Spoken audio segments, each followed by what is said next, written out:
Sa Ontario, isang panel discussion sentro sa mga karanasan at hamong hinaharap ng mga migrant care worker ang isinagawa Biyernes. Layunin daw sa event na mas mabigyang kaalaman ang komunidad sa realidad ng pangingibang bansa ng care workers at ang papel ng bawat isa sa paninigurong kinikilala ang karapatan nila sa lipunan.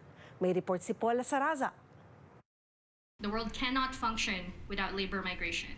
Kailangan ng migrant labor. Umikot sa mga kwento ng karanasan ng mga migrant care workers ang isinagawang From Floor to Future event sa York University Biyernes. Ang pag-alala sa mapait na sinapit ng Filipina domestic workers sa Singapore floor kontemplasyon, paalala rin anila sa mga pagsubok na patuloy pa ring hinaharap ng mga migranteng manggagawa ngayon na maiiwasan daw sana kung tutugunan ang ugat ng problema. Sabi nga namin sa migrante, kung may trabaho sana sa Pinas, hindi lalabas ang ating mga kababayan. Bakit kahit anong hirap ng buhay sa ibang bansa, ay pipiliin nilang manatili sa ibang bansa kaysa bumalik pa sa Pilipinas? Kabilang sa mga nagsalita sa panel discussion si Dr. Valerie Francisco Menchavez mula sa San Francisco State University.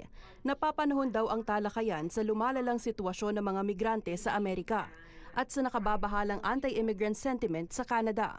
Pero may papel daw anya ang bawat isa sa pagpuksa sa mga isyung ito. There are many ways that Filipino communities are organized, whether it's regional associations or organizations like Migrante or Gabriela. And I think that is a step into trying to think about how we are already engaged in our everyday lives in different types of community-based organizing into how do we make sense of that in our political moment. Produkto ang event ng York Center for Asian Research na suportado at pinangungunahan ng politics professor at researcher Dr. Ethel Tungohan. Naniniwala siyang kasabay ng nagbabagong mga paraan sa pagkalat ng maling impormasyon, kinakailangan din ng bagong paraan ng aktivismo.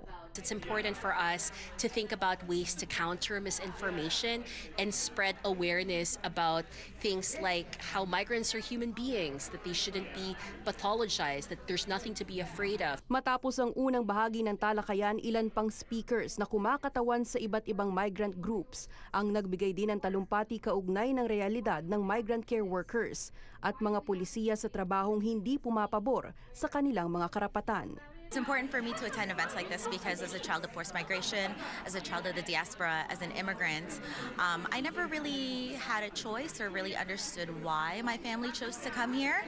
All I knew was that life in Canada was better. Now with the understanding of the historical impacts of Western imperialism, along with the reasons why life was so hard in the Philippines, it really makes me understand the plights that my parents undertook. Hindi ito ang unang beses na nagkaroon ng panel discussion ukol sa mga migrant care worker at mga karanasan ng mga manggagawa sa Amerika man o sa Canada. Pero hiling ng mga organizer at mga dumalo sa event, maging daan daw sana ito para sa kolektibong aksyon at pag-oorganisa ng komunidad. Paula Saraza, Omni News, Toronto.